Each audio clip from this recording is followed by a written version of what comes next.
Views expressed by Casters Guild members are only the opinions of that member, and that could change from day to day.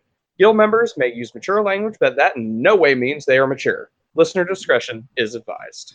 The adventure begins. They were always beside you, your nerdy best friends, and the DM to guide you. Inspiration is waiting. Rise up, don't think twice. Put your fate in your hands, take a chance, roll the dice. Because that's the spell we're casting tonight on Casters Guild.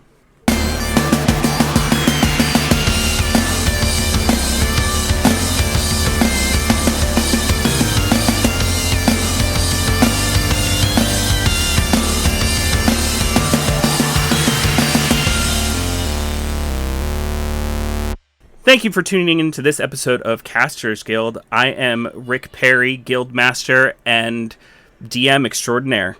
And I am Guildmaster Baron Kane.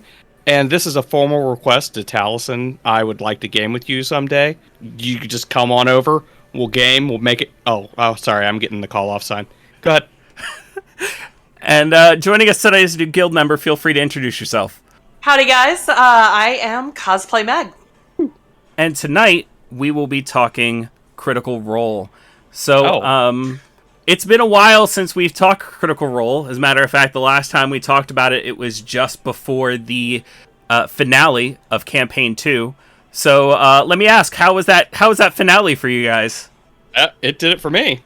It was a lot. And y'all have no idea the amount of self-control it took to not... It's been a while. When you said it. I love that they're still doing it. Oh, that's never going to happen. It's even made its way into EXU with a Berea DMing it, so. Oh, yeah. That's awesome. But yeah, I was, I don't know why, but I always assumed, and just again, I don't know why we even have to put this out here, but anybody listening, heavy spoilers for everything. You've had plenty of time to catch up with Campaign 2, but we will be spoiling Campaign 3, the cartoon, all this stuff. So just be warned. I always knew that Molly was going to come back somehow. I mean, it's kind of how he started, coming back from the dead. And then he died. And then it's like, okay, I can see him coming back. Yeah. I really had my heart set on getting Molly back, though. Yeah, that's true. I do think it's cool that we got almost a friggin' Final Fantasy boss fight at the end of that. Tell me Molly wouldn't be like the perfect Final Fantasy character. And then turning into the big bad boss at the end of it. Oh my goodness, when that mini came out. I'll give it to Matt and the team that they work with, because they do work with a pretty damn good team. The people who do their minis, spot on. I love it. Oh, it's always phenomenal. That's part of my favorite part of any of the boss fights that they do, or anything that involves a map, is seeing just what they've come up with this time. Mm-hmm. Yep. Yeah, the maps are... I'm always impressed by maps because I'm so bad at maps. So I'm going back... Sorry. I will say the terrain and minis and everything like that Critical Role has probably been the biggest thing. People talk about the Matt Mercer effect and how that's a detriment to DMs. I really don't believe that. I will say my biggest detriment as DM is people who've never played D&D before, and they come to my table and then I just pull out the dry erase that I drew a map on, and they're like, wait, where's the terrain? And I'm like, I don't have that kind of money. I've got some minis. I've got a bag of 100 glow-in-the-dark zombies, and they're going to represent goblins today because I don't have goblins. So it's imagination time, children. And we're going to pretend that this looks awesome in our heads. See, that's one of the most interesting things to me right now, is because every once in a while, I'll go back through and watch the previous campaigns. I am currently about 70, 80 episodes into Campaign 1, where they're just now getting into the terrain pieces. Whereas before, it's drawing outlines on circles. Hey, this circle's a tree. Yep. Mm-hmm. It's just amazing how far they've come. And now with the whole interactive set, it's just... Well, I mean, I think and this is going to kind of touch on some of the stuff that's been kind of swirling around Twitter. But, when they just started out, they were just normal people. Yeah. You know what I mean? everybody thinks that they were, because they are successful voice actors. But what does that mean? Does that mean they're getting millions of dollars because of all their voice acting work? Wait, does that just mean that they're getting hundreds of thousands of dollars for their voice acting work? No! They didn't get paid that much. It means they're making a decent living. Right. So, they had paper, they had whiteboards, they wrote, even when they went on to Geek and Sundry, they still used the same stuff. Because, I think when they first got in there, it was just kind of like a proof of concept kind of thing. There's like, we're trying to see if this works. Yeah. Once they started getting the minis, once they started getting the terrain. Not to mention, once they started spending money, I'm sure the terrain and the minis weren't the first thing they spent money on. I'm sure it was, we need cameras, we need microphones, we need this table, we need... Oh, they definitely needed cameras and microphones. Yeah. Bless their hearts. Oh man, the audio issues in campaign 1. Yeah. Funny, but yeah. But yeah, so yeah, and then, take into account that they are getting sponsored by Wormwood. They're getting sponsored by Dwarven Forge, Dwarven Forge and Wormwood are probably just throwing shit at them at this point, Because how many people are buying their stuff now because they see it on Critical Role? I know Wormwood it blew up after Critical Role. Dwarven Forge I think was already the biggest name in Terrain, which is still not saying a whole lot because Terrain I think still blew up after Critical Role, so I still think it was still big. But Wormwood I think was kind of even in the D&D gaming community was still kind of niche before. Really? Yeah, once again I think for what it was, they were probably still the biggest name in it, but not a whole lot of people were looking for those type of accessories and those type of tables. It was considered a super luxury product. And now it's like a common thing. Mm-hmm. I still can't afford their stuff, but I was going to say, it's still pretty luxury to me, but I still remember before I even knew Critical Role, I would go to PAX South because I like video games. Mm-hmm.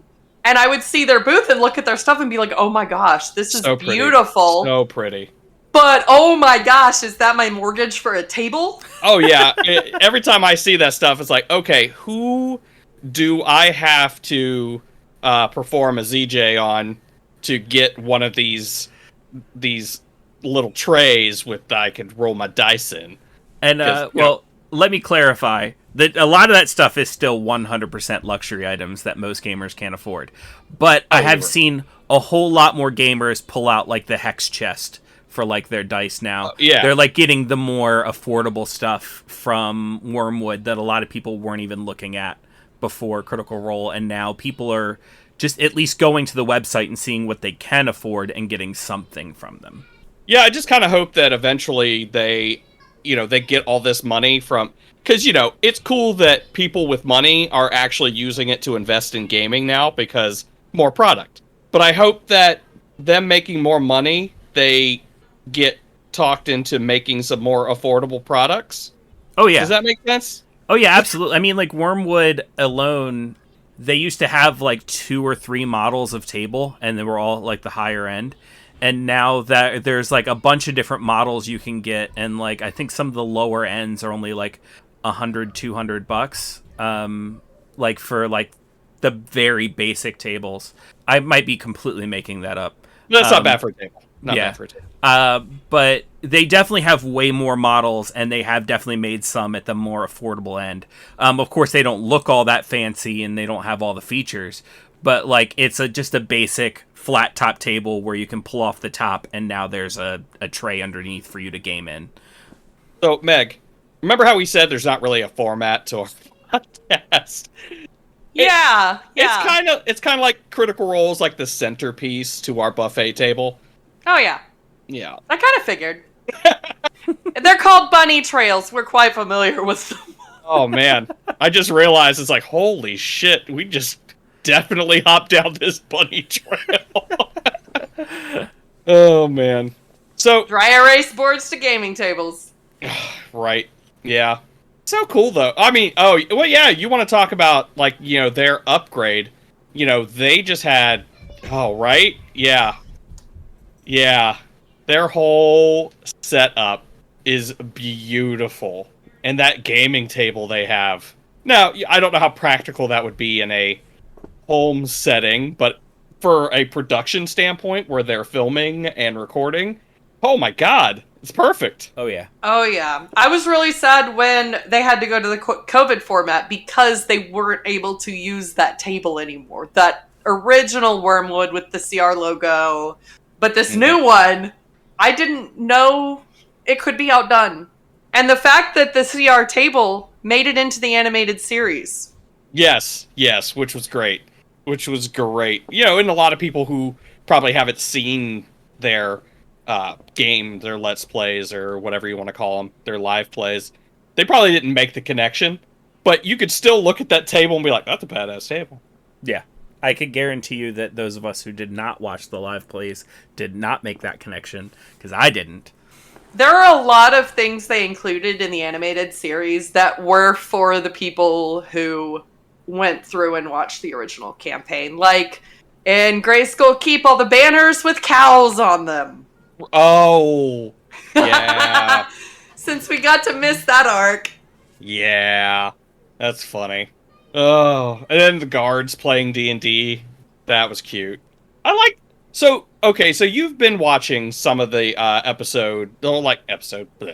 the Campaign 1 stuff. I haven't had a chance to still catch up on Campaign 1. But what do you think of the creative differences that they've made in between the live play of Campaign 1 and the cartoon Legend of Vox Machina? I really think they executed it well. Mm-hmm. There are a few details here and there that were changed from the show from the stream to the show, excuse me. But the changes were made in a way that it did help push the narrative.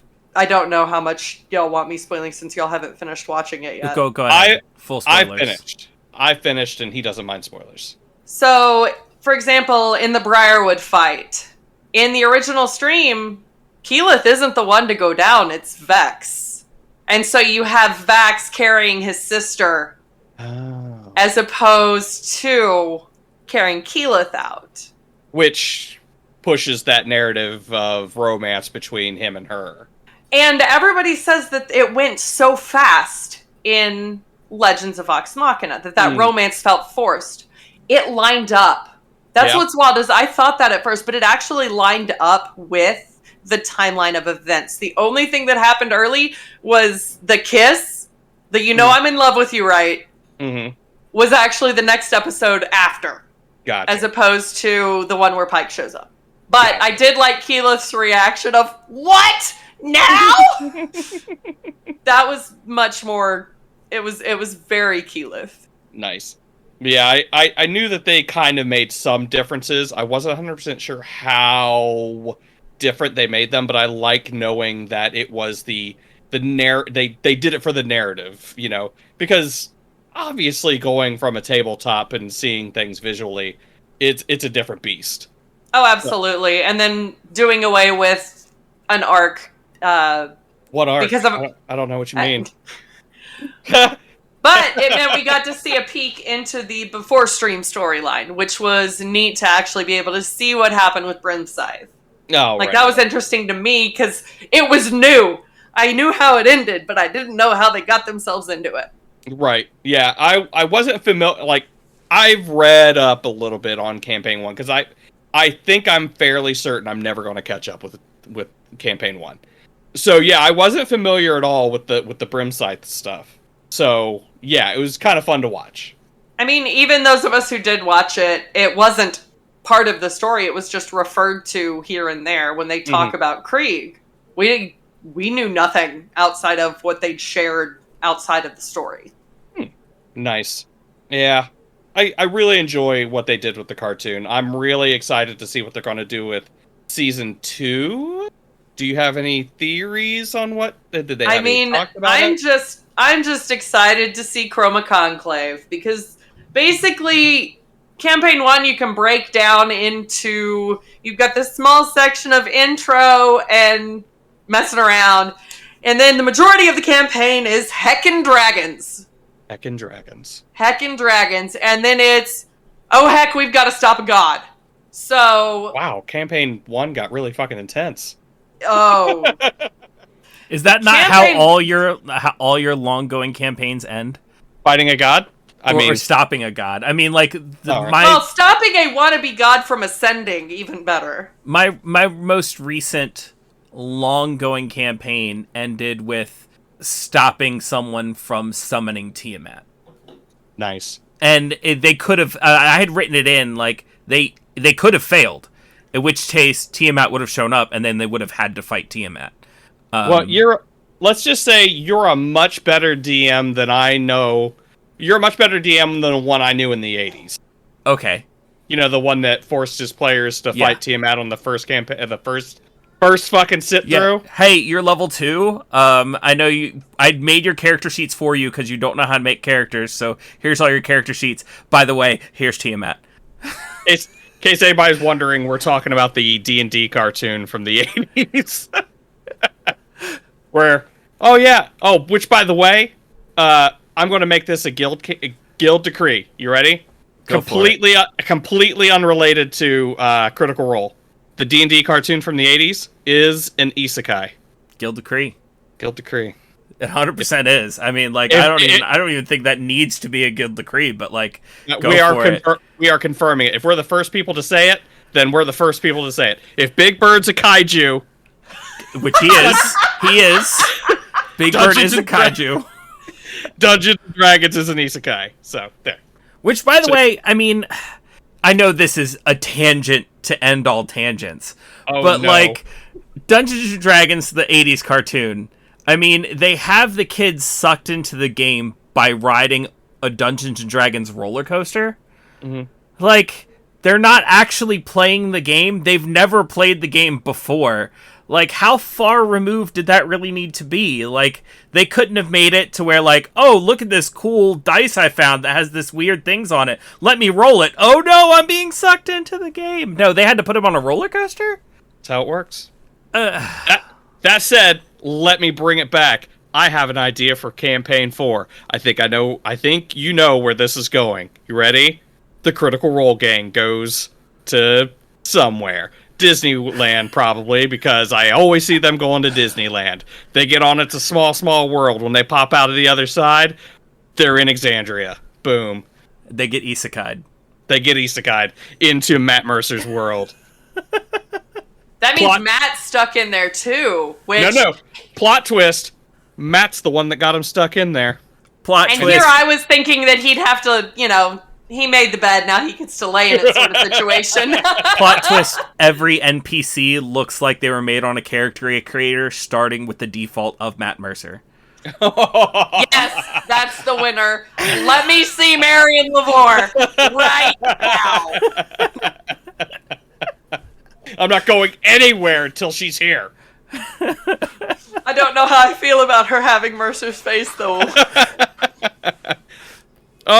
That is actually one of my favorite parts of the cartoon, was seeing Matt Mercer pop up in every episode as someone doing a different job. Mm-hmm. I mean, you say you see them going to Disneyland all the time. Instead of hidden Mickeys, it's hidden Mercers. We started calling them NPCs because it's the Matt player character. Ooh, That's nice. fantastic.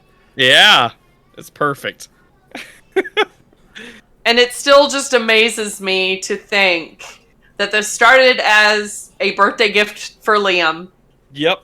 And it's come to Amazon paying Sam Riegel to sing about beads. Which, by the way, no, I'm sure no one listening to this knows.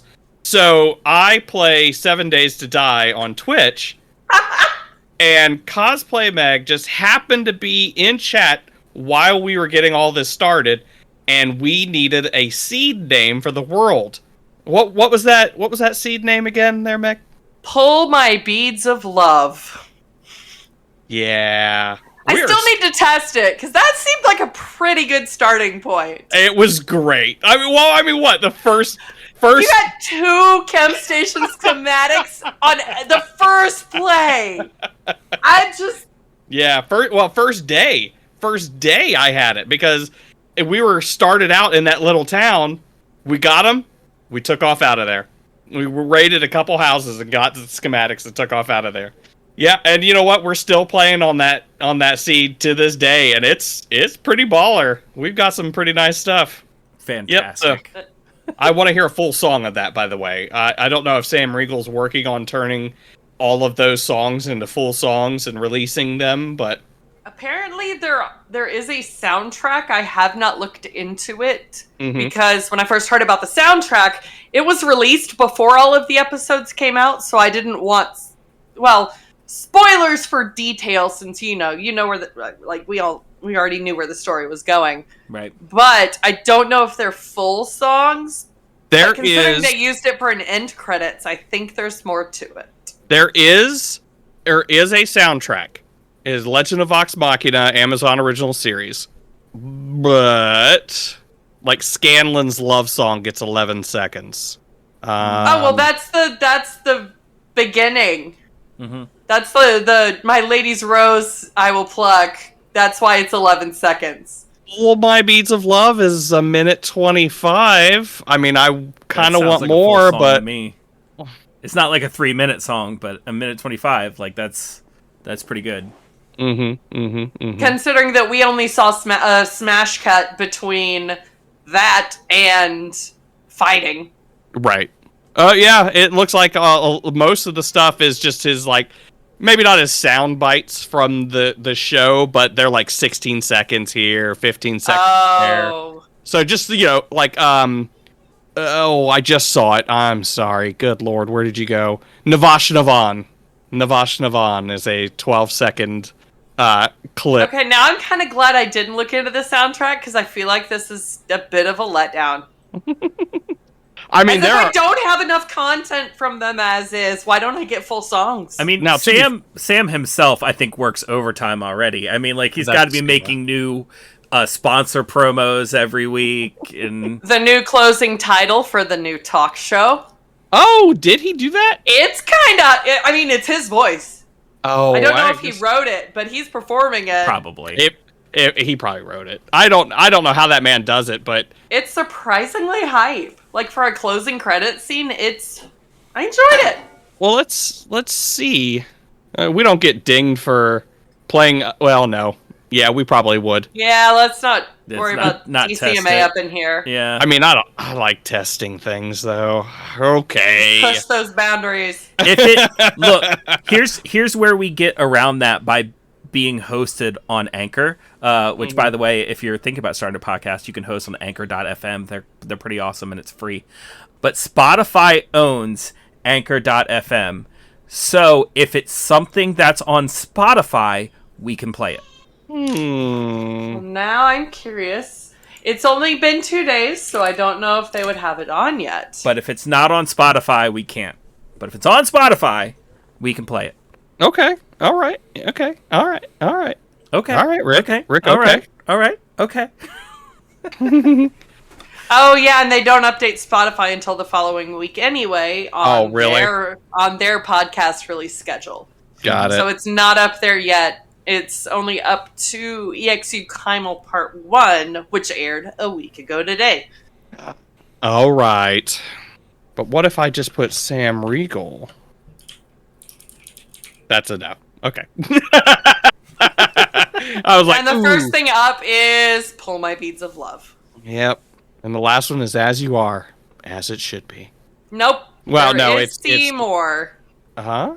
And it's the rest of the album. Oh, yeah. Yeah, it looks like it's just that.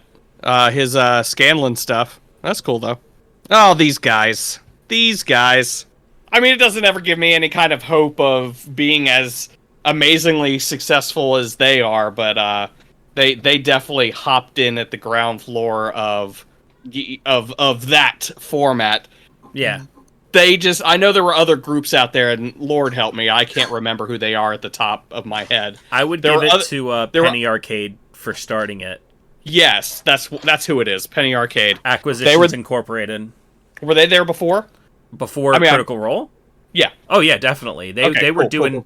They were doing live games at conventions before Critical, and that's because they started They started the D&D podcast back in 4th edition.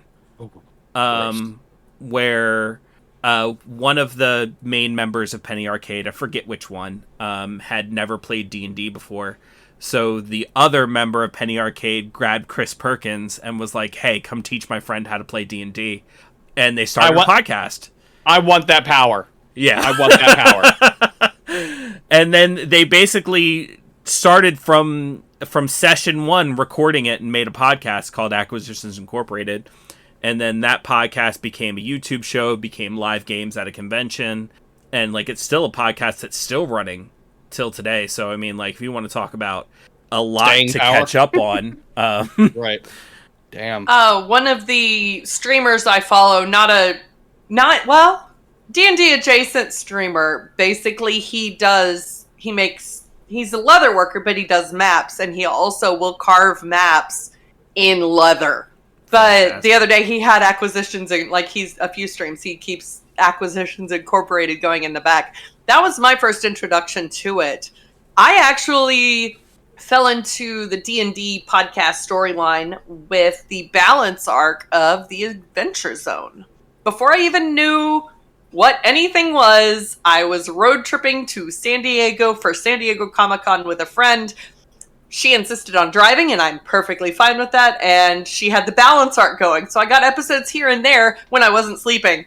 And I actually was into Taz before I knew what Critical Role was. Nice. But yeah, there's definitely, I know we're here talking about Critical Role, but anybody listening, just bear in mind there are many other people out here doing the same thing who are immensely talented and entertaining, just real fun to listen to. I know I'm guilty of really only listening to the big two. Big two meaning Critical Role and Dimension 20. Gotcha. They are, Dimension 20 had the money to back them up, so they didn't have to be doing this for a really long time to get big. That does nothing to take away from the talent and entertainment value of that podcast. They are all extremely funny improv artists, and as far as I know, I think they all played D&D before this. I think so. But I think Brennan got Murph into it. I don't think Murph played before. That's one that's on my list. I need to get into Dimension 20. I will say that the biggest draw of Dimension 20 is that their episodes are shorter. Mm-hmm.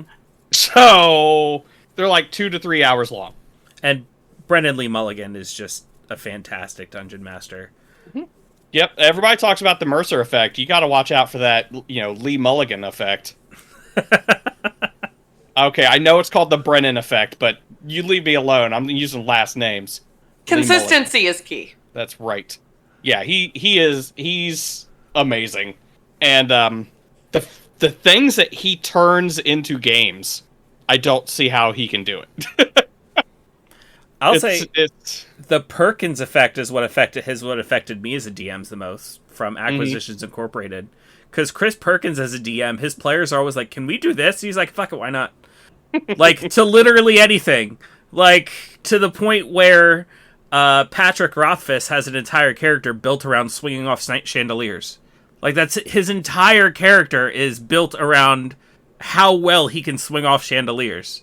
Like, Chris Perkins gives him an advantage on the roll if he's swinging off a chandelier, regardless of what he's trying to do. Like, I can see now him trying to swing off a chandelier, but he's doing a lore check. Oh yeah, it's written on his character sheet that he is proficient in chandelier.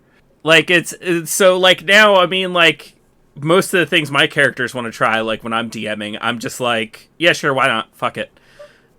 Give me a roll.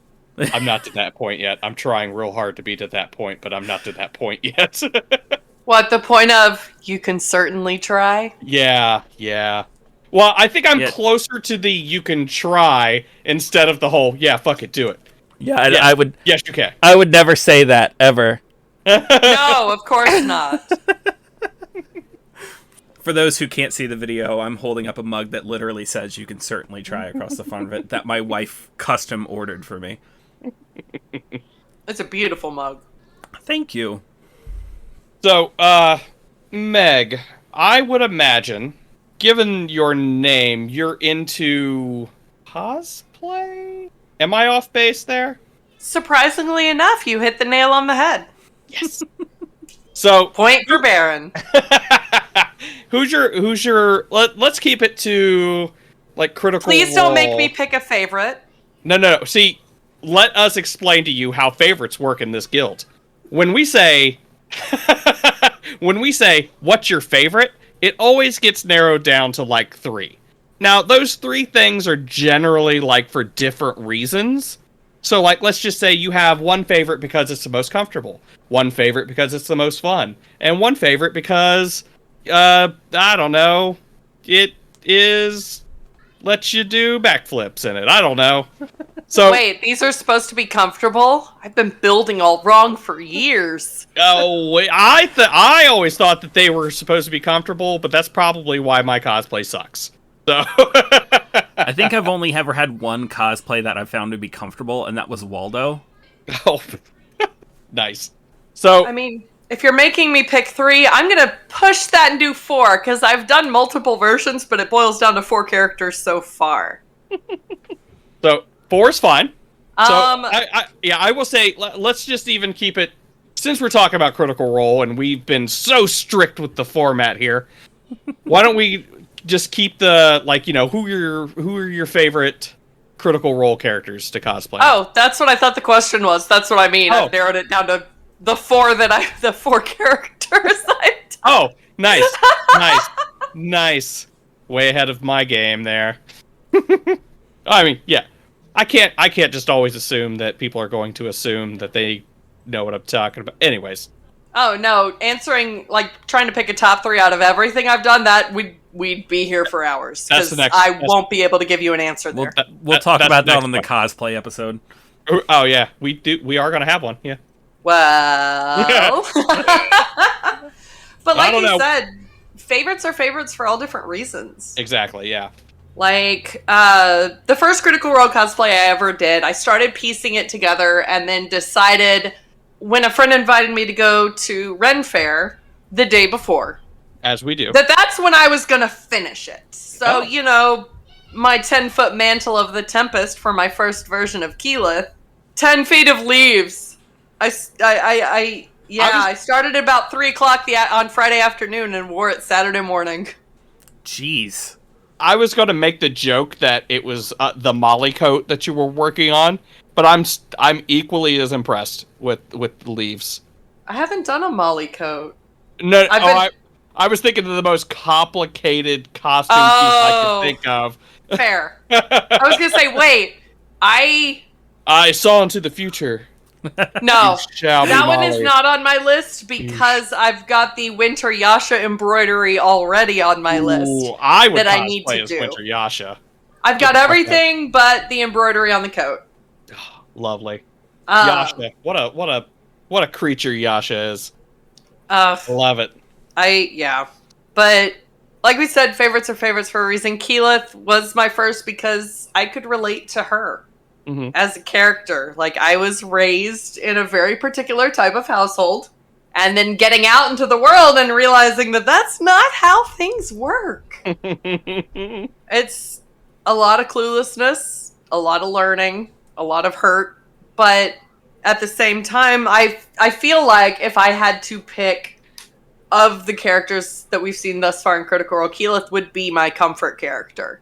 Oh, Because nice. Because she may be a bumbling idiot sometimes, as we saw in the show, which was fantastic how they used her not knowing her spells, how they incorporated that. Because yes, let's use Call Lightning on a blue dragon.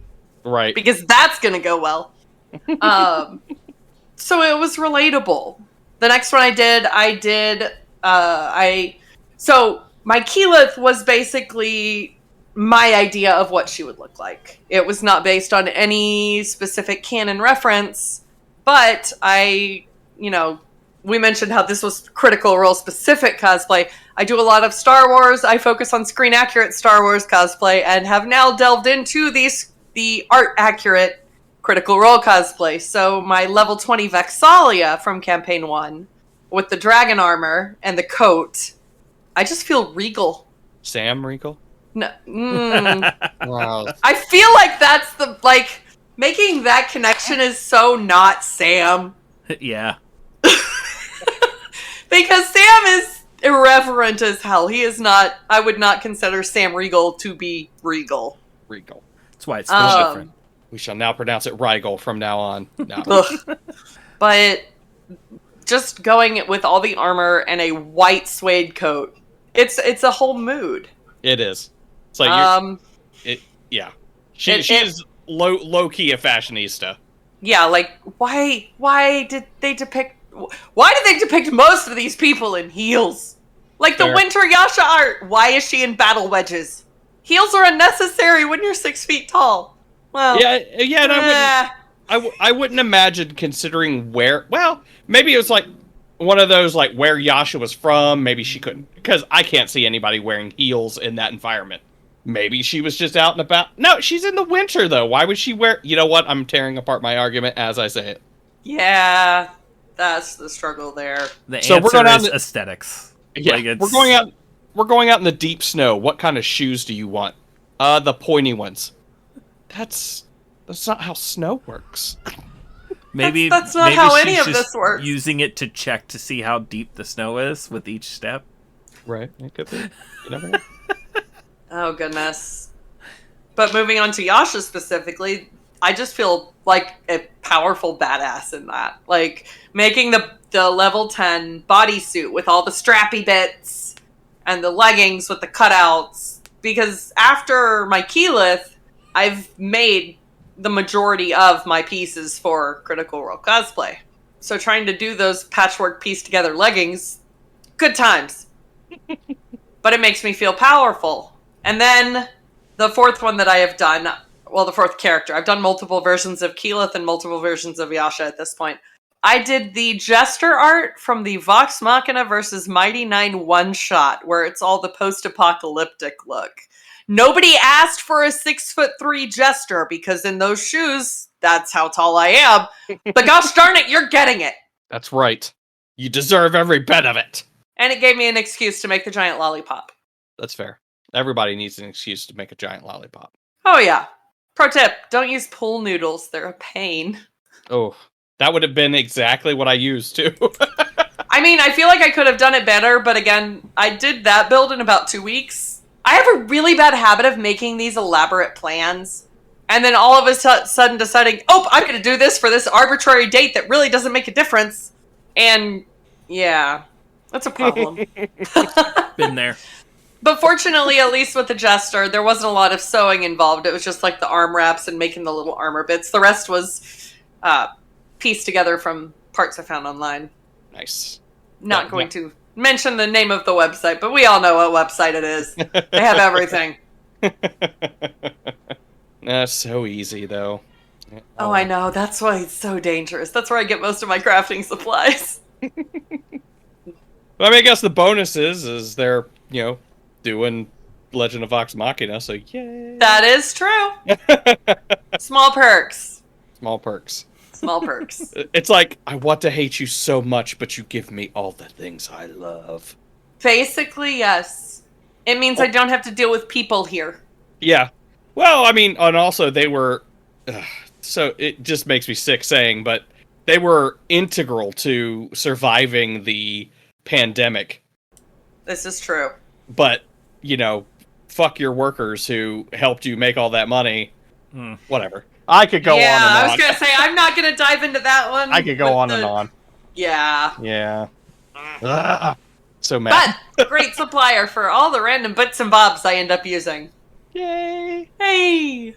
Speaking of something that helped me through the pandemic and might help you relax in the future, check out our affiliate Geeky Clean, where you can get a Vox Bathina collection, a dice bomb collection themed after everyone's favorite nerdy voice actors who play Dungeons & Dragons.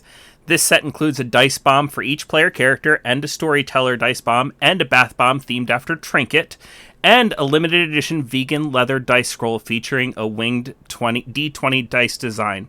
That's a total of 9 bath bombs, 8 full sets of dice, and a dice scroll. Get 10% off with our link or discount code GUILDDECREE.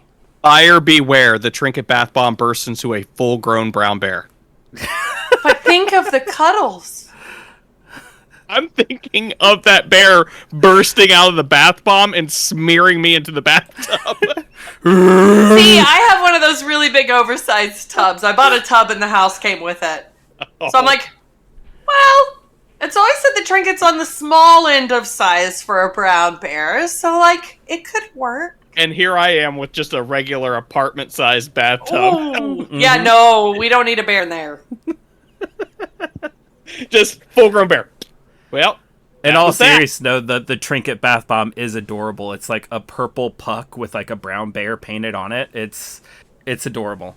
So it's like he's in Raven's slumber, and you do the... Mm-hmm. Sorry.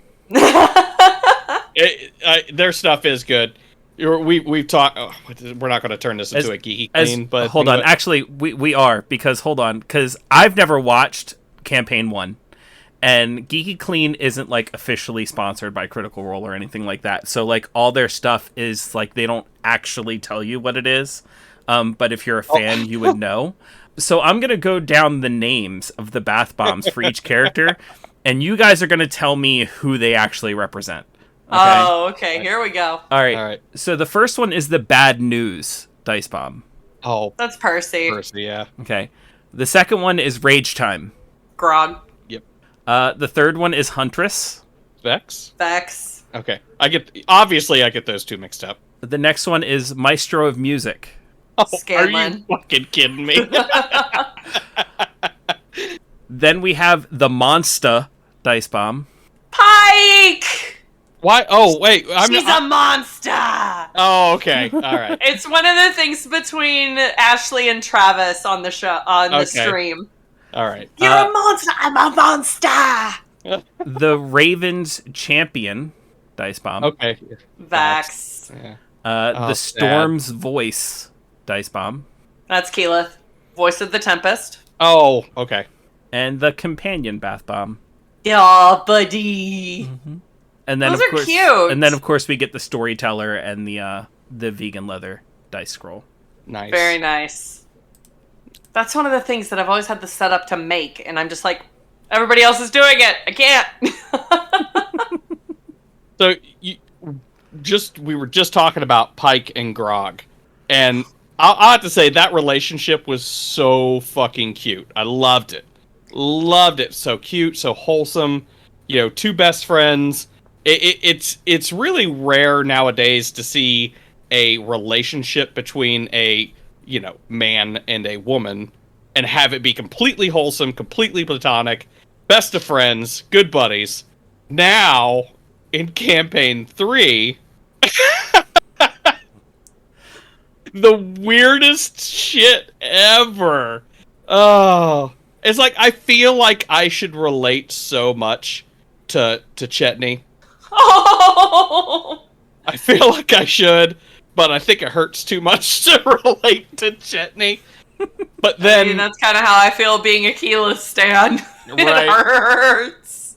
But then that little... Can you call it a romance? A flirtation? Dalliance? Not quite. A tease? I mean, is she teasing? I don't even know if she's making fun of him. Is she being serious? But yeah, between him and Fern, the shortest person in the group and the tallest person in the group. It's always the short guys. Oh God, I need to do it. I need to do a Chetney cosplay. See, I couldn't pick on campaign 3, so I have all my supplies and such for Fern, Laudna, and Imogen. So Nice. Because, oops. Now, No, talking about the friendships. For me, campaign 1, it's between Travis and Ashley and Taliesin and Marisha. Like the... It's been a little subtle for me. I may not have caught up. It gets... I think I have not caught up to the last 2 episodes, though. No, I meant campaign 1. I meant campaign 1. Oh! Taliesin and Marisha in campaign Yes, 1, which then yes. translated into Keyleth to Percy. Right. But... Percy? Campaign 1? Yeah. Not relationship. Oh, buddy. Just Okay. buddies. Yeah. Yeah, because I haven't... Yeah, like I said, I haven't really had a chance to really watch that stuff. So it takes a lot. It's a lot to get through it, especially like we mentioned, those audio issues. Yep. And you know, I've mentioned this in the first podcast of it's getting through those first, 25 episodes? 27. 27? Yeah. Not that I've counted. Yeah.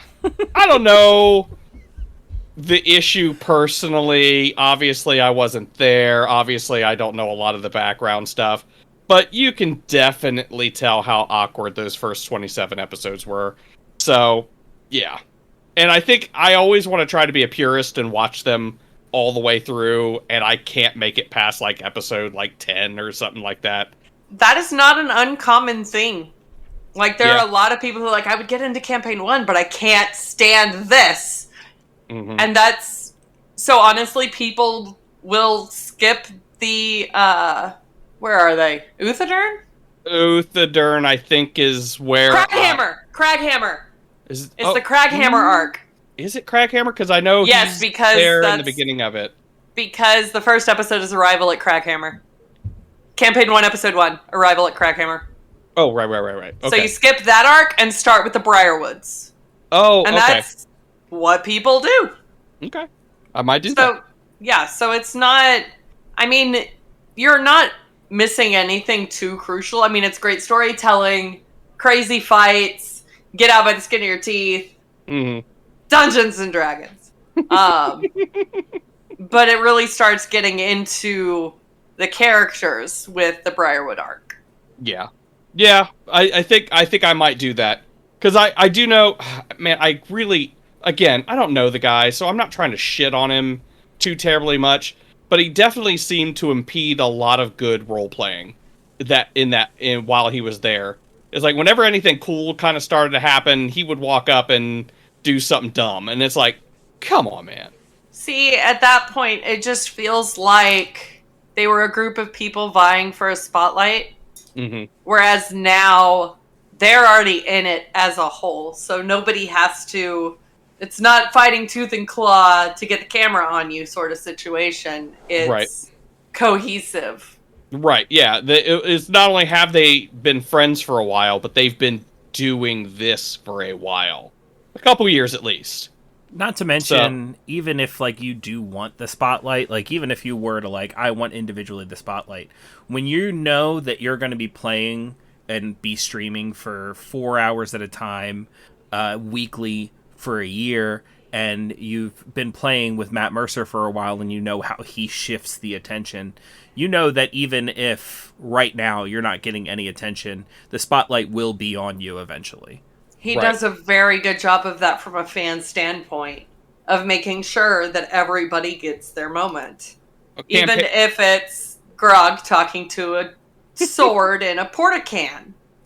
I mean, it's no different than Neo Jester talking to a patch of crabgrass. Okay, but we do not besmirch the name of Henry Crabgrass in this house? That is correct. We stan a king. Yes, we do. All hail. Anyways, so, fuck, where was I going? I got stuck on Henry Crabgrass now. Bunny Trail. That's right. There we go. I was down the bunny trail and I saw a patch of crabgrass. Had to say hi. Fuck, where was I? You were talking Travis and Ashley Campaign 3 is where this ended up dividing. Oh, we were talking about spotlights. Yes, we were. Just a couple turns back then. Right, yeah. Just go back down to bunny trail. Okay. The spotlight, I think, one thing I think that I want to point out about Campaign 3, my favorite part is actually the spotlight parts, is what we were talking about. Because they have, what I've been noticing, are the campfire talks. The campfire talks, when they're on the trail and stuff, and they've done it before that too, but they weren't really campfires, but you really notice it when they're on the trail. They'll go on watches, but they'll mix up the watches so that, this person is on a watch with this person is on a watch with this person, then the next night it's different people. So they'll sit there by the fire and they'll have a chance to talk with each other and pull out things from their story. So good. Major lore drops. Oh yeah. And then the the the FCG and Imogen talk where they mind melded, and then the next day he cast that spell that he gave her access to, and people were like, "Well, why don't we get that?" He's like, "Has to be someone I know real close. You know, maybe if we spend a night together talking around the fire, maybe you can get it too." Just the storytelling aspect behind that interaction alone was just. Oh yeah. Oh, there's been times too, like that scene in particular, where it was just like, why can't you motherfuckers roll just a little better, please? Oh man, The rolls have been bad this season. Bad. But we fortunately, at least for me, we did get a good roll on Liam's history check with Laudna. Yep. Which is good because, you know, I think I needed confirmation, okay? Yeah, right. Yep. I think I saw someone mention it. I wish I could remember who it was that I saw it from so I can give them proper credit. But I saw someone post that before all of that, and they're like, "Oh, I bet you Laudna is blah, blah, blah." I'm like, "Oh, motherfucker, I think you're right."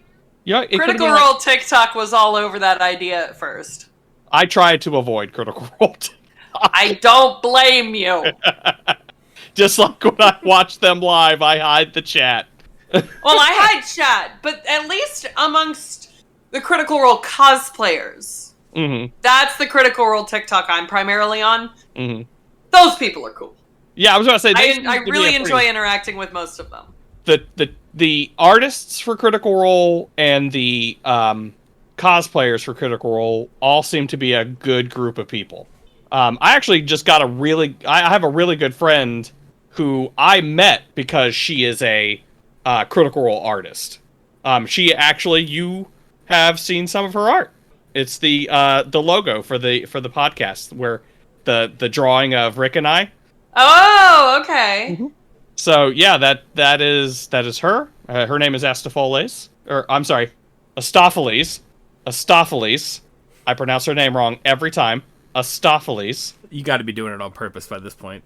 I think so. Anyways, but yeah, I saw her art on TikTok, and I think she was like, oh, that's what it was, or she followed me, I think. Anyways, regardless, I saw her art for Critical Role. I was like, well, that's an automatic follow. So I followed her back, and then, you know, ended up commissioning some art for her, and yeah, now we're pretty good friends. That's fantastic. I've got a handful of people through Critical Role TikTok that I'm just like, yep, you are my people. You are my people. Yes.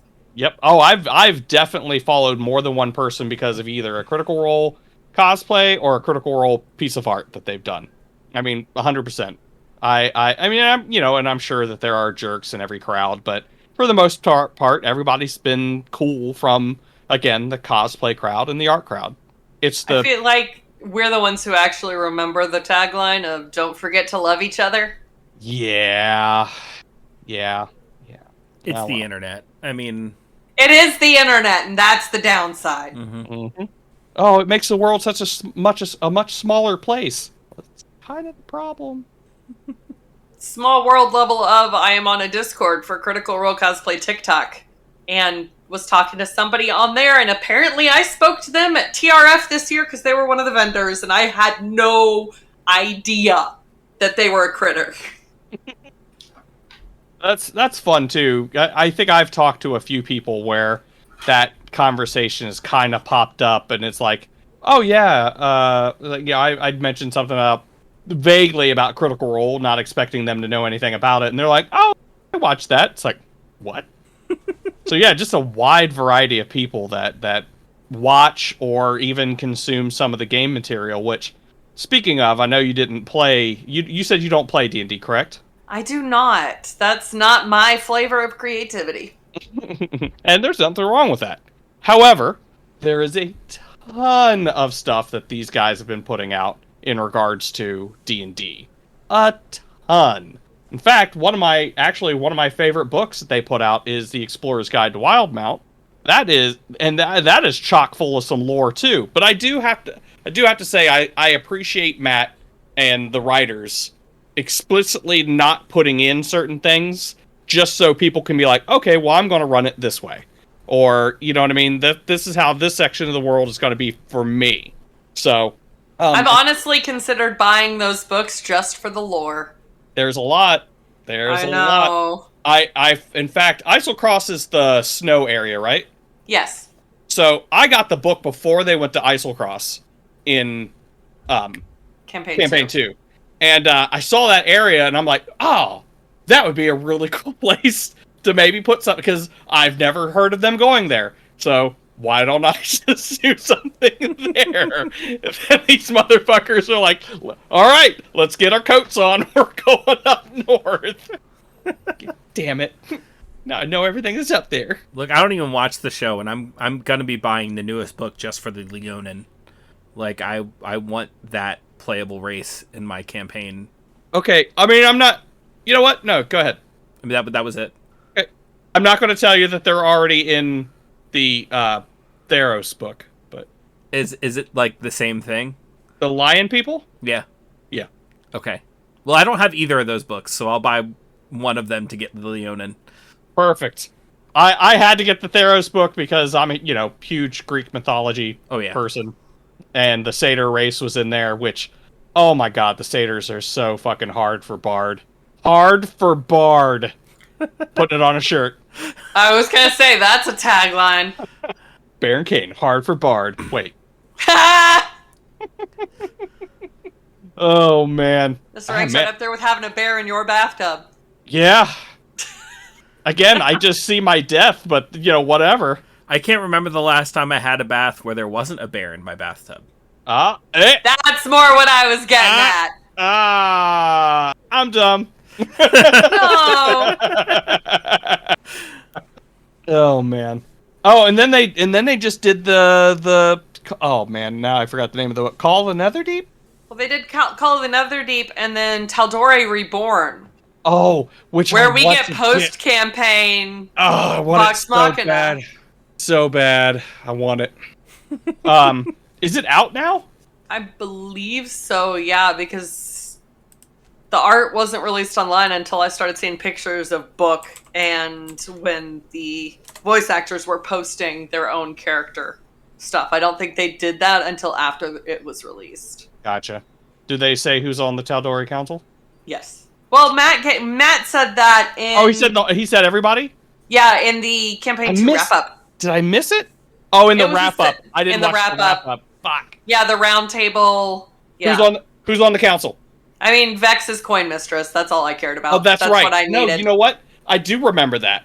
I think there were people I didn't recognize, though. I do know. Oh, there are a lot of people I didn't recognize. But that's the reason when I'm in my level 20 Vex, one of the things we do at Critter Cosplay meetups is we all have little tchotchkes that we hand out. Like with Keyleth, I gave out little plastic fish, which once you get later on in Campaign 1, that will make a lot more sense. I hope they do that in the cartoon. I know, I will be so sad if they don't. Or Yasha, I resin printed little symbols of the Stormlord. With Vex, I carry around little gold coins. Because what's more out of character for Vex than giving away money? It's fair. It's fair. But it gave me an excuse to make a cute little bag for them, so. Yes, always is always a good thing to find an excuse to make cute little bags. But here's a question. I know I had the Legend of Vox Machina in my brain, and then you brought up Yasha. Do you think that they're going to do a season 2 of Vox Machina? Or do you think that the season 2 of the cartoon will be like a Mighty Nine thing? Campaign 2 is 100% going to be Vox Machina. Yeah? That's the Kickstarter was raised for 2 seasons of the Legend of Vox Machina. Okay. Plus, you cannot leave on that cliffhanger of the coming of the Chroma Conclave. That's just cruel. I mean, yeah, it would be, definitely. But Amazon would be stupid to look at the success of that cartoon and not immediately try to get some Mighty Nine in to there the rest too. of it. Oh yeah, no, I will 100% not argue for an animated version of Mighty Nine. I am here for an animated version of the Mighty Nine, specifically for the cupcake scene. That's a good... That or, the bathhouse with Beth looking like who or not looking like a who was she at the time? Was she a tiny Ford or was she a tiny Caleb? Ford. She was a tiny Ford. Ford. But it'll be man. interesting to see, especially because everything was animated except for like the dragons, which they CGI'd. Right. How on earth are they going to animate Molly Mock's coat? Very carefully. Very carefully. I feel bad for those animators. I mean, Taliesin has admitted that he does these designs to piss us cosplayers off. Like, he has specifically said, oh, cosplayers are going to hate this. And then comes up with Ashton with crystal hair and a hole in his head. Yeah, Ashton. I haven't gone to look, but I haven't seen any Ashton cosplays yet. Oh, I've seen it. I have seen several, and some of them are very well done. Oh, you cosplayers, man. Fucking wizards. I'm telling you. Shape changers. I'm alerting the church. I mean, I am self-admittedly a shapeshifter. That I am fine with. But I'm just a geek with a sewing machine. I don't know what I'm doing, I just act like it. I throw fabric at a sewing machine, and suddenly it comes out with something wearable. I don't know what happens in between. Nice. Oh man, so just to let everybody know what I'm doing. I actually obviously Googled the Ashton cosplayers, and holy crap, the first one I saw is it's labeled as a test Ashton, and I kind of want to email this person and be like, how dare you call that a test? How dare you? That's a mood. I see a lot of people, just cost testing. I'm like, that is a completed costume. Mm-hmm. That is no longer in the test phase. You have executed your plan. Yeah, but at the same time, if that's a test your can bar, also mean the first time doing the makeup, because with Ashton, it's a body paint. Yeah. Right. If that's the bar, then like every single one of my cosplays falls below your test bar. Limbo Loa now. But Yeah. that's the wonderful thing about cosplay that I'm still trying to get myself to convince to do. Don't compare yourself to other people. Mm-hmm. You're in it to have fun. Yeah, But that's for y'all's cosplay episode. That's right, and we will save it. Oh, someone fan casted Ashton, and they have a very young Matthew Lillard from SLC Punk as Ashton. I can see it. Oh yeah, Although definitely. you say young, and I immediately think hackers. Yeah. I mean, it's not that far away from that No, era, it's not too far off. Oh, now I'm down the bunny trail of Critical Role cosplayers. Wow, crazy. There's some really incredible work out there. Just goals all around. Yeah, I would love to be. I would say that yes, I could absolutely be good at cosplaying if I had the time to practice my skill at sewing, and I think I'm okay at makeup. I think I'm okay at makeup, but it's the sewing. The making. Ugh. So Baron, given that none of those walls all of a sudden magically are there, the time, the money, the skill, which Critical Role character are you cosplaying? Okay, now I already said, so I'll choose somebody else. But my first one is Chetney. Mm-hmm. I would totally cosplay Chetney. In fact, I don't think Chetney would be actually all that hard to do. I think Chetney would be somewhat easy to do. Okay, then you should do it. Just saying. There are even knit patterns out for the hat. Nice. I specifically want the hat. So. Oh, yeah. And you know what? And I can't think right off the top of my head who it would be, but I know that I was watching some episodes and it was an NPC that popped up that I was like, you know what? I would love to cosplay that guy. And Lord, I can't remember. I feel like you would do a really good Pumat Soul. Oh, yeah, I would do... Is that who I was thinking of? Nah, probably not. But I would love to do a Pumat Soul. Would love it. That would be the real test. I think I could do a Chetney easily. Right. Like, because that's just, if I don't mess with any of the werewolf stuff, I just put on some clothes, I'm good to go. The Pumat Maybe Soul a big would be... angry nose. Oh, yeah, big angry nose, I could do that. That would actually probably... Because, if you're going to cosplay a dwarf or a gnome, that's the big... The oversized features. Mm-hmm. Or yeah, in the ears and stuff. But I think the Pumat Soul would definitely be the real test of like the costuming and the makeup and the, all that stuff. But yeah, I don't know if that was exactly the guy I was thinking of, but Pumat Soul, you're spot on with that. I would love to do a Pumat Soul. I'm trying to think of who else. You have too much hair for Victor. Victor. The powder merchant from campaign 1. The one that Matt did for Halloween that one year. Oh my gosh. The one who has blown himself up repeatedly and is missing most of his fingers. Oh my gosh. Oh man. No? Well, now it's gonna bug me. Now I want to figure out. Oh no, I am bugged at the moment because I was like super excited. It was like one of the few things where I was like, you know what? I'm gonna do this. And I now have completely forgotten. Do you remember which campaign? 2. It was 2. Definitely know that. But I mean, I guess this'll be the if anybody's listening, if you think that who would be good for me or Rick to cosplay, just tell us, and we may or may not do it because again, time. We're trying to run a guild here, people. We're trying to run a guild. We don't make people pay dues, so we don't get paid. I still don't have all the pieces to cosplay myself yet. I'm still working on that. Oh yeah, I know, the whole right? cosplaying a functional adult thing is a lot harder than it sounds. Oh, I was actually referring to cosplaying the character that of our art. Ah, gotcha. Hey, I just need like a blue leather vest and some fishnet. I'm good to go. Yeah.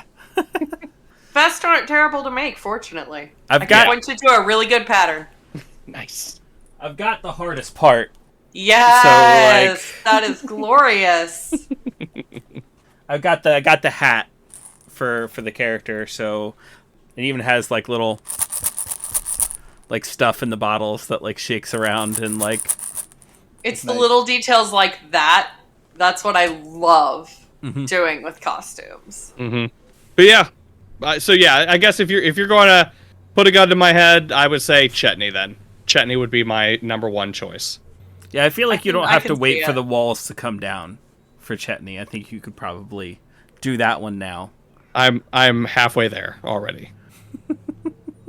Living on a prayer? That's right.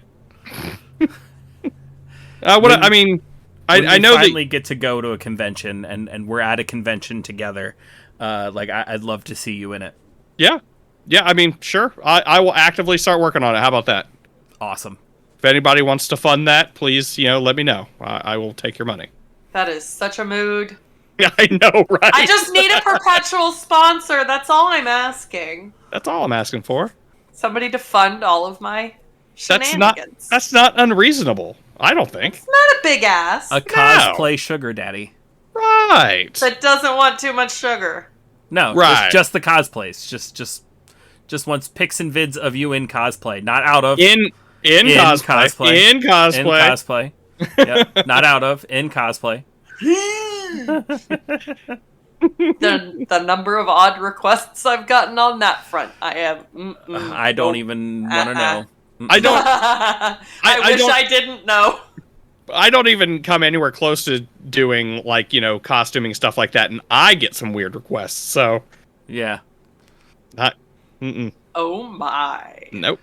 But anyway, Critical Role. I was gonna say, talk about a bunny trail. We did it again. Critical Role. So as someone who doesn't watch the show, I have to say Critical Role has definitely permeated the geek culture in general. I mean, I have a mug that says you can certainly try. I have a Funko Pop of Grog Strongjaw, and I'm not even necessarily a Critical Role fan. I just think it's cool shit. Also, I didn't realize until I started watching the cartoon, but after I moved to Tennessee, the first big campaign I started because a friend of mine and his wife had been watching Critical Role. They had never played D&D before, and they were like, "Hey, we really want to play D&D. We would watch Critical Role. We know you're a dungeon master. Let's start a campaign." And I was like, "Okay, cool." And she made a wood elf druid princess, and he made a half elf rogue that was dedicated to her service. and they just like bounced off each other all the time. Like, wow, for first time role players, these guys made some really cool characters, and now I'm watching like the cartoon, and I'm like, wait a minute. Wait a second, I see what you did there. You guys stole these characters wholesale. You said it was their first time playing, though? Yeah. So I will say this, as you know, you probably do the same thing.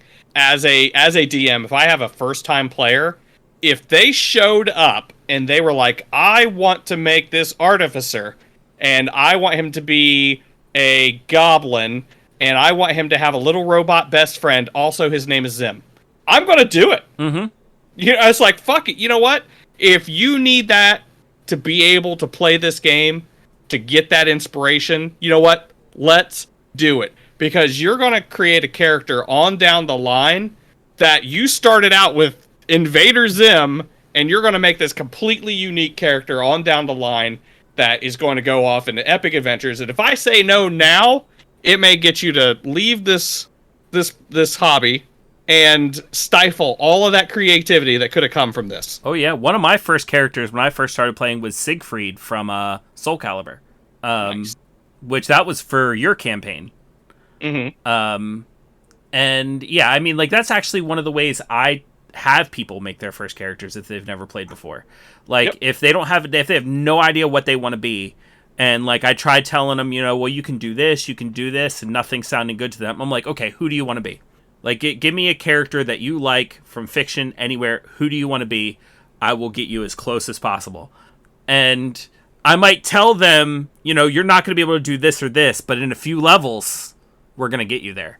And actually completely tying this back to Critical Role, let's look at their first characters. So you have the Goliath Barbarian. Okay, that's pretty stereotypical. Mm-hmm. You have the Half-Elf Rogue. You know, the dark and mysterious half-elf rogue. That's pretty stereotypical. Mm-hmm. I mean, Some of them I don't know if that was their first character. No, definitely especially Liam. Oh, you know what? Liam and Taliesin. Here's the question: who do you think?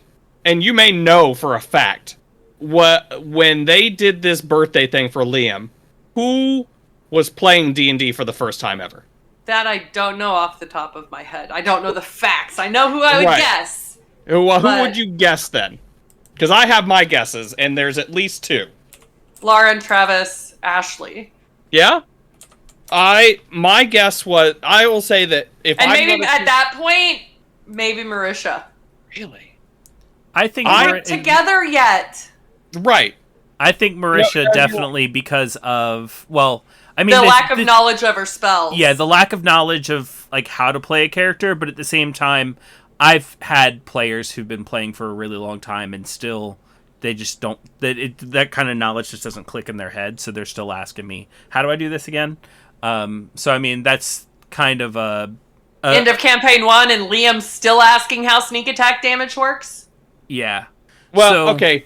In their defense, they did also go from Pathfinder to 5th edition. Yeah. That's rough. Yeah. That is like essentially going straight from 3rd edition, skipping 4th edition, going into 5th edition. I think that'd be easier actually. You think? Yeah, I think 5th has more in common with 3rd than it does 4th. Oh, well, okay, you're right. Not to say that still wouldn't be difficult. You're right.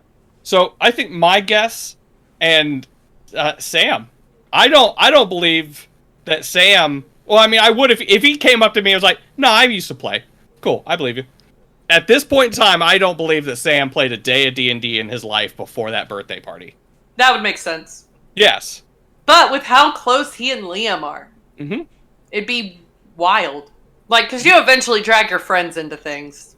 Like, Right. I have friends who never did costuming, and they're like, okay, so you made me want to do this thing. But that's it. He drug him in right then. As a birthday. I mean, okay. Mm-hmm. I also got to say D&D is you can drag your friends into a lot of things. D&D is one of the harder ones.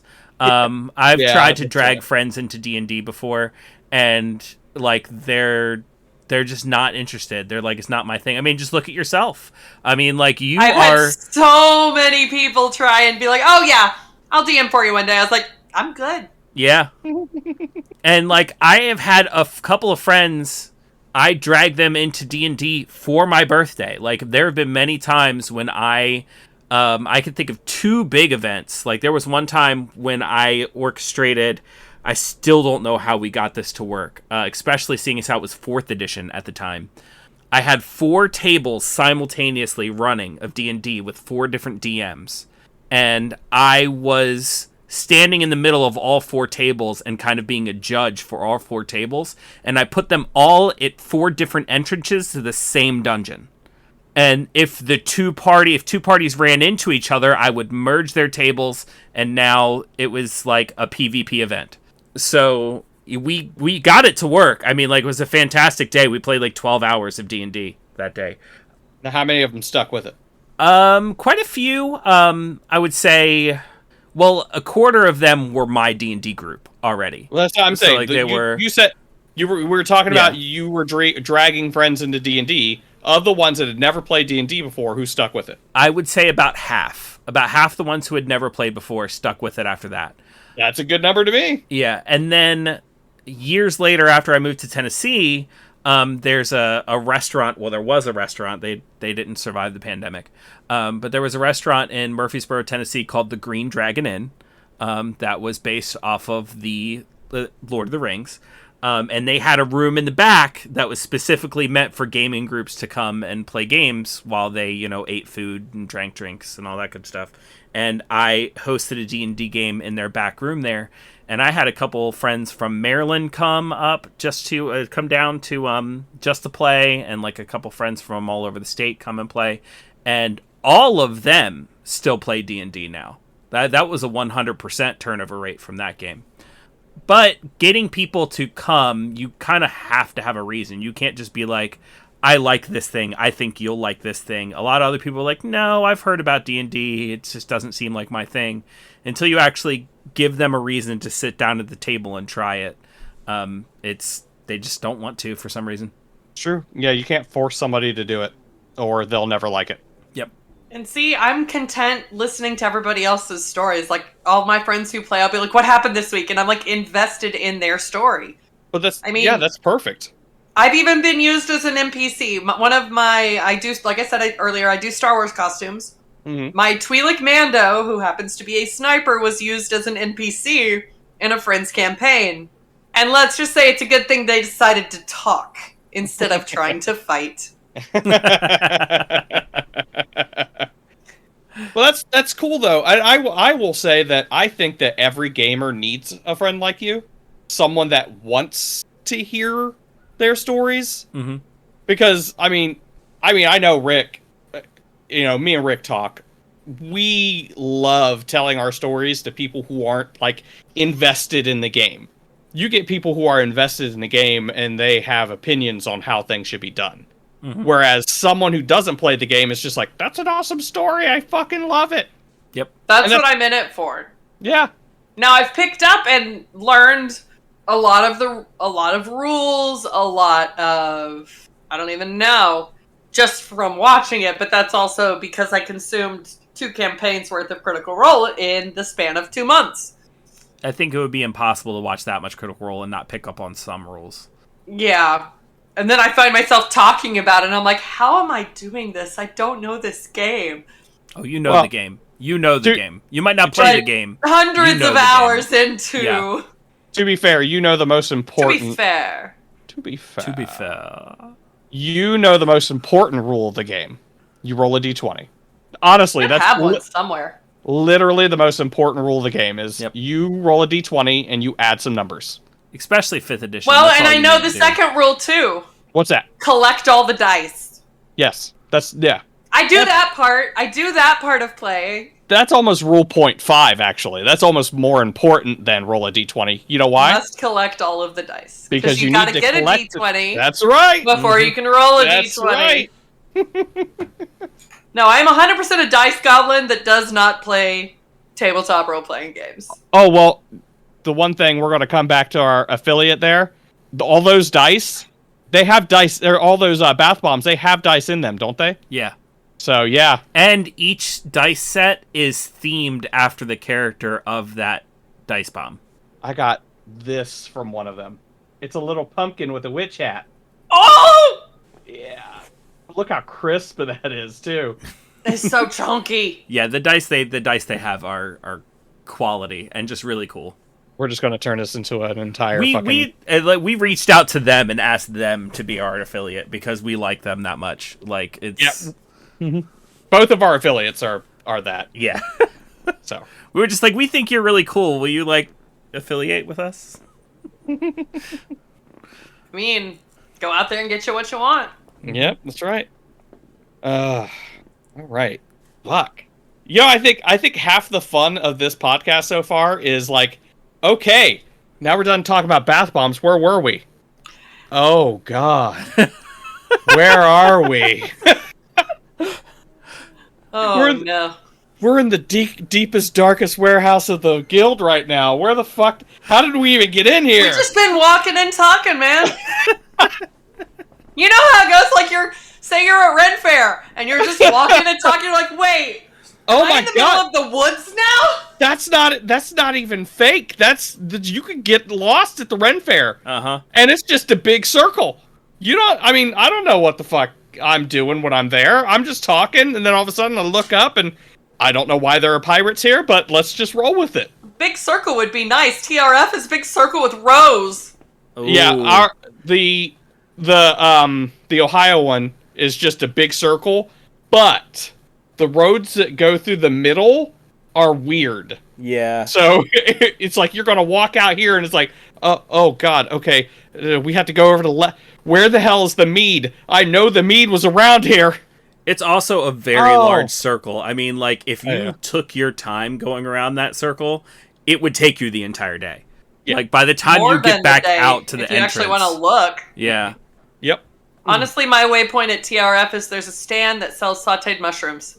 If I can find the mushroom stand. Ooh, that sounds wonderful. Like cold day and you get one of those little paper boats just Yeah. piled high with thin sliced sauteed mushrooms. I may go out and get some mushrooms. Where's that one? Where's that Ren Fair? That would be the Texas Renaissance Festival in Todd okay. Mission, Texas. Hey, you know what? The I guild have has been friends in talking about. Texas. The guild has been talking about going for a visit. Mm-hmm.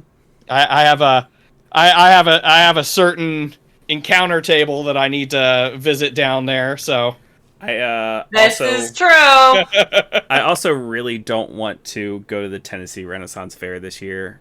I've been looking for another one to go to this year, so I don't know how much I'll be out at the one I mentioned this year just for financial reasons, but Baron, if you came to visit, I would make an exception. The state of Tennessee bought the Renaissance Fair. It was owned by a couple who literally built a castle because they wanted a castle. They lived there year-round. And then they started hosting a Renaissance Fair at their castle. And the state of Tennessee bought it, and now they're treating it like a state park and trying to make it more family-friendly. So there's no more alcohol. It's all gone. They got rid of like all the 18 and over shows. And to be honest, it was mid to begin with. I liked it because it was my Renaissance Fair. Can I say how much I like that word, by the way? But it was mid to begin with, and now that the state has bought it, I'm just like, no, I'm good. Thanks. Alcohol was the only thing that made this Ren Fair bearable. Now you've taken that away from me, you monsters. Well, to an extent they can do that. I can confirm that I can sneak 4 flasks in underneath my Vexalia coat. I even can't- made little holsters for them. One is... Oh my God, that's awesome. Wait. I'm waiting. Direheart, Snowmead, Green Tier Whiskey, and Courage from a particular scene in Campaign 1. That's awesome. I had a little too much fun with my cameo, cutting out... That's fantastic. Oh yeah, we definitely we'll start need with the to courage. come down. I think if the guild came down. Okay, I so think you we'd know have a lot that of fun. much of what happens there at least. Okay, so I don't watch it, but I do have a TikTok. Like, it's like I've done that scene on TikTok. like those like super popular scenes that like everyone does on TikTok or even YouTube. Like, I'm deep into animator YouTube. So like when people like animate scenes, like just random animated scenes, like I'll see those. Between that one and the bathtub. Yeah. Yeah, the bathtub did get pretty hot there for a second. Beep, beep, beep, beep, beep. But, So, oh man. So what I do don't we think even of know- campaign 3 so far and where it's going? My man, you were right there. Right? Right? Ah, hey. It's like we've worked together for a little while. it took an episode or two for me to, like, don't get me wrong, I loved that first episode, but I'm still like, where are they going with this? Because they didn't really have a goal. They didn't have anything they were planning, which I know, it's the first episode of campaign. We literally just met everybody.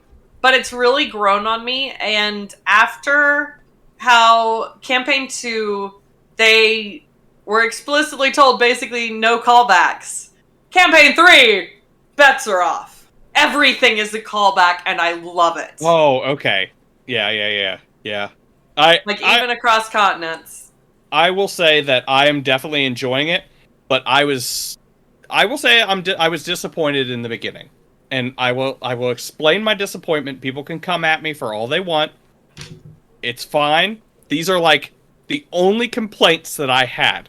So, campaign 3, we were all excited. What was the main thing we were excited about? Seeing what characters everybody was going to play. So we got 3 original characters. 4, maybe 4. Laudna, Imogen, 4. Ashton and FCG. And then Bertrand and the Exandria Unlimited group. Which, I love Exandria, the Exandria Unlimited group, and I definitely understand why they moved them over. You know, it's fine. They're That's probably, why they played those, was so they could play Right. test them for campaign 3. right. But then, you know, and I really like him. I really like Dorian. Sad he had to go. And then Bertrand, which, you know, I knew that was a thing, and I'm like, he's gonna die. I know he's going to die. Then we're gonna get a brand new Travis character. Then I'll be damned if he wasn't a fucking repeat character too. Travis even made a comment on that on the talk show on Tuesday. We have all these brilliant original characters, and then there's this asshole who tried to kill Santa Claus. Right. And he didn't even really try to change his name. Shikari, what do you want to call him? How about Chetney? But the other character's name is Chutney. It's okay. It's fine. It'll be fine. Nobody's gonna notice. Nobody's gonna know. Spoiler alert! We noticed. What? That's at TikTok too. Nobody's gonna notice. How are they gonna know? They're gonna know. How are they gonna know? Nobody's gonna know. It ranks right up there with the campaign 2 moment where Vilya is revealed on Rumplecusp. Oh, Sam found out because he was watching chat and proceeds to text Liam. And they all texted Marisha, and Marisha didn't look at her phone, so Marisha didn't remember her mother's name from campaign 1. I'm so happy that she didn't catch on until they had to tell her. Oh, that Until reveal. After the episode technically ended. It was so good. It was the, oh my god, that's my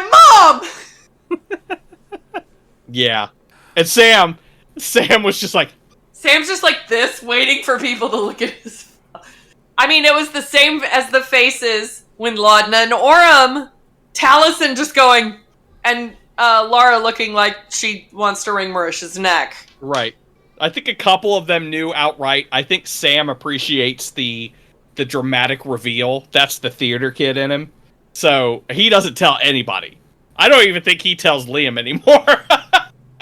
Oh, you know what? No. I bet he did tell Liam, which is why Liam started drilling her for information that one night. Well, Liam's been interested in that since she said Whitestone. That's fair. Because he's from that area, right? Like No. that continent?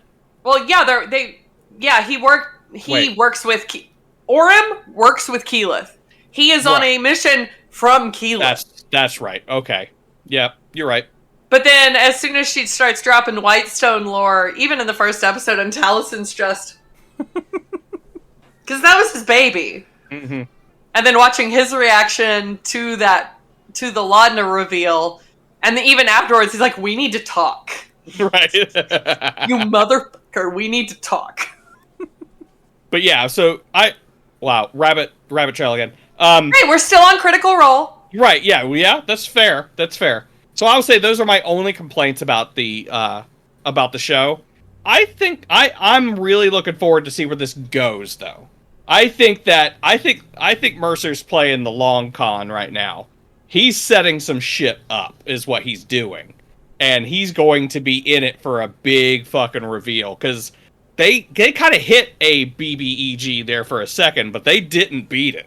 There's going to be a big fight. I feel like it gets bigger, though. Mm-hmm. Now, this... y'all mentioned guild decrees, another one of my headcanons. Have you looked at the layout of Drusar? No, I have not. Wait, you're talking about the spires? You know what it oddly looks like? My hand? Okay. What if the big bad involves resurrecting a Titan? Oh, from the I can't remember the wars that they called the not the elemental wars, the primal wars. What the fuck do they call them? Anyways, yes, I know what you're talking about. The calamity. That's it. The calamity. Pre-calamity. They did call it the calamity. Yeah. Oh, that'd be crazy. Like once I saw the art, I'm like, that looks like a fucking hand. Why does it look like a hand? Especially after the Rumble Cusp thing again, where Villia's been there the whole time. Vox Machina just had no reason to be there. Mm-hmm. What if it's an actual hand? So we're just taking pages straight out of the Eternals now. I actually have not seen it. I will say that I think that it's hard to tell who took what out of who in that respect. Oh yeah. I mean, that's been that could almost be a trope. I mean, like that was a thing all the way back in the Tale of the Monkey King. Mm-hmm. The buried Titans. In Campaign 1, the city of Thar-Amphala was on the back of a Titan that Delilah resurrected because she is a necromancer. A primordial Titan. So it would not be the first time it's made an appearance. Well, not that same one, obviously, but right. The concept. But to have an actual city built on it. Oh, yeah, definitely. Yeah, I mean, that's something. I mean, and honestly, even if it didn't come back to life, that would still be a pretty badass reveal. Because, I mean, even the layout, they've got a long, spindly one, they got a little short one. Like, it's... Mm-hmm. The imagery is there. Everything I'm looking up and everything I'm seeing, it looks like it's 5 spires. Mm-hmm. And one of them is much shorter than the other one. Like, a thumb. Now, I will say a lot of the ones I'm seeing are, like, the layouts are different, but for the most part, it's... Go find the one that they used in the art reel. Because the art reel is no longer fan-submitted. Mm-hmm. It is predetermined and is the same every week because of some things that went on in the art community, or the Crit Roll art community. But the ones they use are going to be the quote-unquote official... It's all art that they have officially commissioned or, yeah. Yeah. Nice. I still stand by it, though. That's what I want to see. That'd be great. That'd be great, especially if it was all right, this is coming to life reveal. The whole city's destroyed because this Titan is coming back to life. Shadana must be saved at all costs. Yes. There's no question there, though. Shadana is the Henry Crabgrass so far of Campaign 3. Like, yeah. We have must protect. And pretty.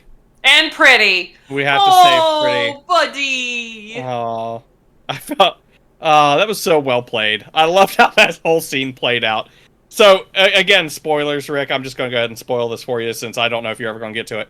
Pretty is an ogre, and he's a cook in this tavern. Mm-hmm.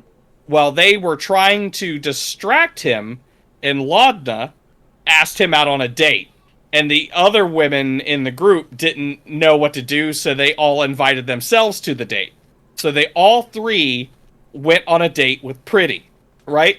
They had a great time, blah, He blah, brought blah, them whatever. all vegetables. Yeah.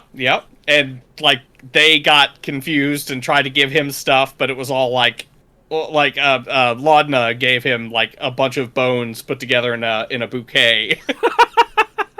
Yeah.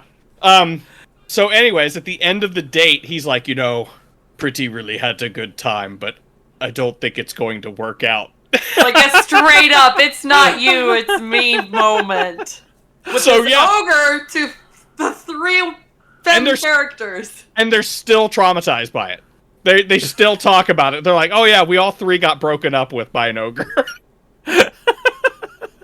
That's pretty fantastic. And it's, well, I don't know about Fern, but Laudna and Imogen both have pretty high charismas because they're also sorcerers. Right. They're both sorcerers, right? Imogen is pure sorcerer. Laudna is a Sorlock. Sorlock. Which Warlock also runs off of charisma. So yeah, so they both have to have high charisma. So these two, at least, Fern may have high charisma too. I don't know. She's a druid, so who knows? They're getting broke up with by an ogre. It's just great. I love it. Well, the druid probably has a high wisdom score, so I think the druid probably knows and feels it the hardest about, because with that high wisdom, she does too. Mm-hmm. Oh man, those character sheets are a mess. Strength is the party's dump stat. So I like watching the stuff and figuring out the themes that the characters are going for. Like Campaign 2, I think that the theme of Campaign 2 was like a duality. We are this, but we're actually this. Almost every single one of them had that moment of, I'm this, but I'm actually this. Jester, I'm a cleric, but I'm actually a warlock. Mm-hmm. I mean, it's not much of a stretch, but yeah. And then you have Veth. I'm a goblin, but I'm actually a halfling. You know what I mean? All of them. Ford, I'm refined, but I'm a hick. Oh, he's the worst one. I'm refined, but I'm a hick. Oh, I'm a fighter. Oh wait, no, it was I'm a hick. Then it was I'm refined. Oh the shit, you're right. Voice was first. You're right. Because otherwise the Ford tough joke wouldn't have happened. Right. But then he's also, I'm a fighter. Actually, I'm a warlock. Actually, I'm a paladin. It's like, come on, buddy. But yeah. So yeah, all of them have that thing. So I'm trying to figure out the theme of this one. Because I believe they kind of all get together. Like, this is I don't read anything, so I don't know. I have a feeling they all get together and they talk with each other and they're like, okay, let's come together on like a theme for this campaign. So I'm wondering what the theme for this one is. And I hope it's not team strength dump stat. I hope there's something deeper to it. Fern, Laudna, and Imogen are all single digits on strength. Oh my god. I mean, when it comes to 5th edition, and like this doesn't have anything to do with Critical Role, like everything I've said tonight. When it comes to 5th edition, strength is useless anyway, I think. I mean, like... if you have a high dexterity, what do you need strength for? Yeah. I mean, like, everything strength does, you can do better with a different stat. Essentially, yeah. The only fighter I ever made in 5th edition, strength was the dump stat for my fighter. I mean, that's Orem. That is Orem. He's a dexterity fighter. Yeah. Dex 20, strength 10. Because you get a high dex and then use a finesse weapon, and you're going to do better than you would have with that strength weapon anyway. Yep, you're right. And you get the AC out of it, too. Yep. Yeah, the only thing that strength is really, really good for is move big rock or kick down door. And there are other ways around those problems. Well, that's why it's funny, because at one point Imogen did try to move big rock or something similar with her strength of 8. And then I think Laudna with her 5 came in to help. Mm-hmm. Which I think she rolled really well, but I think she still didn't get it. Which I think is kind of a problem with 5th edition, is everything's a charisma caster. Oh, yeah. But, let's not get into edition wars. I was going to say, that's where y'all will lose me entirely, because I have no clue. I'll just sit here and look dumbfounded. Hey, the fact that you know dump stat, that's something. I think There's a reason I relate to Keyleth. Charisma is my dump stat. Oh, I you think stop it. I think sorcerers should be a Constitution caster I'm not against that. because they're hard forcing the weave, right? They didn't learn how to use the weave. It's just a natural ability of theirs to use the weave, and like the whole reason not everybody uses magic is because the weave can like hurt you. Like it's like one of those things where if you're not using it properly, like it breaks apart the world or damages you. So like if you're like forcing the weave to do what you want it to do, I think that should be a Constitution caster. I'm not against that at all. That sounds awesome. Talk about magic doing crazy things, like rolling voluntarily on a wild magic table and turning your character blue for the second campaign in a row. Wild magic sorcerer is a perfect reason that sorcerer. It's not a wild magic sorcerer. She got an item that lets her, if she uses meta magic, she can voluntarily roll on a wild magic table. In the first roll, she turned herself blue, like deep navy blue with lavender hair, because that's what she has. But she's the one who played the blue tiefling last campaign, so it's like she's blue again. That is funny. Curious to see how that plays out tonight. Yeah, I really got to catch up. Work has been getting crazy, though. I can't watch stuff in between calls anymore. Oof. Yeah. Well, hey, you have one of those gerb things. Yeah, dang gerbs. So Still Baron, working on that front. you ready to throw a bow on this one? I mean, if you want to, I guess I can. So, I guess from my perspective down this bunny trail, D&D is a really fun Wait, are we talking about D&D or Critical Role is a font of media. It spawns books, it spawns shows now, like legit cartoons on Amazon. And they're still going really strong on their live play campaigns. I don't see this train slowing down anytime soon, and I am here for it. Because, again, I have said this on multiple podcasts, the more popular this gets, that means the more stuff for us. We the consumer, in order to form a more perfect consuming thing, will continue to buy all the stuff. We will continue to buy the books and add them to our campaigns. We will watch and gain inspiration. And really, I hope deep down, the message of Critical Role really starts to catch on, and that we all remember to love each other. Perfect. Cosplay Meg, if anybody liked what you had to say and wants to find you anywhere on the internet, where can they do that? I am at Cosplay Meg on Facebook, Instagram, Twitter, TikTok, cosplaymeg.com. I tried to unify that just to make it easy. So that's COSPLAYMEG, like shut up, Meg. We'll have those links and more in the description down below. Make sure to email us at castersguild@gmail.com. Check us out on all the socials, and we will see you in the next one. Bye, everybody. Bye. Bye. Bye. Bye. Bye. Bye. Baron's Hard for Bard 2022.